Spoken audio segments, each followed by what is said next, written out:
So, reviewin natin tong Casking Brutus, no? So, yung materials na ginamit dito is fiber.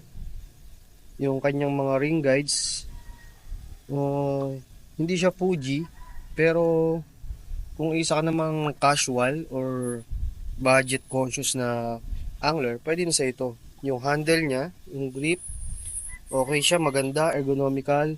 Yung sabat niya, cork na, pero parang para sa akin, maikli siya para sa medium light. Since siya ay 6 feet and 2 inches, no? Meron na rin siyang yung sabitan ng hook tsaka ng lures, no? And then yung reel, smooth naman kasi bago, syempre.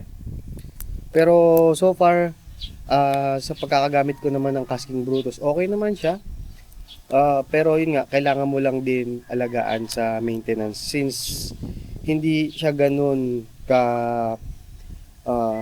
ka-durable compared to other high-end reels, no? A budget-friendly setup. Good siya, goods.